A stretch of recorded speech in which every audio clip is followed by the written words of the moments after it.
Hi friends, I'm రాశి. Welcome to our channel రాశి రాయపాటి. నా వీడియోస్ అయితే కొంచెం లేట్ అవుతున్నాయి కదా, సో కొంచెం బిజీగా ఉండి వీడియోస్ అయితే పోస్ట్ చేయట్లేదు. ఇప్పుడు శ్రావణ మాసంలో వరలక్ష్మి వ్రతం వచ్చేసింది కదా, సో నేనైతే డెకరేషన్ పనులు స్టార్ట్ చేశాను. సో ఫస్ట్ బ్యాక్ డ్రాప్ కోసం నేనైతే ఇక్కడ వినాయకుడిని ప్రిపేర్ చేస్తున్నాను.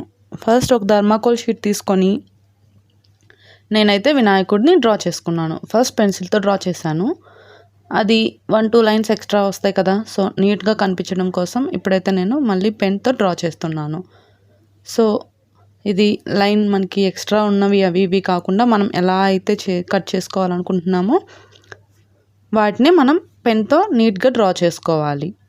అలా డ్రా చేసుకున్న వాటిని పర్ఫెక్ట్గా వచ్చాయా లేదా చూసుకొని మార్కింగ్ చేసుకొని ఆ తర్వాత మనమైతే కటింగ్ ప్రాసెస్ స్టార్ట్ చేసుకోవాలి. ఇక్కడ చూడండి, నేనైతే మొత్తం ఫుల్గా డ్రా చేసేసాను. ఇప్పుడు కట్ చేసుకోవడం స్టార్ట్ చేద్దాం. మనకి ఇక్కడ అవసరం లేని పార్ట్స్ అన్నీ ఇంటూ మార్క్తో నేనైతే మార్క్ చేసుకుంటున్నాను. అవి అవసరం లేదు, వీటిని కట్ చేయాలి అని. సో ఇప్పుడు నేనైతే అవసరం లేని పార్ట్స్ అన్నీ మార్క్ చేసుకున్నాను. వీటిని నీట్గా నైఫ్తో కట్ చేసుకోవాలి. ఇదైతే చాలా కేర్ఫుల్గా కట్ చేస్తున్నాను, ఎందుకంటే కొంచెం అటు ఇటు వెళ్ళిన నైఫ్ అనేది షేప్ అంతా అవుట్ అయిపోతుంది. సో చూసారా, ఇక్కడ నేనైతే కరెక్ట్గా కట్ చేశాను.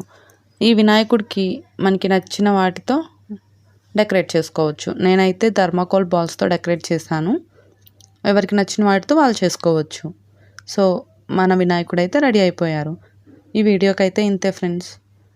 ఈ వినాయకుడిని నేను ఎక్కడ ప్లేస్ చేశాను బ్యాక్ డ్రాప్లో అనేది నెక్స్ట్ వీడియోలో చూద్దాం.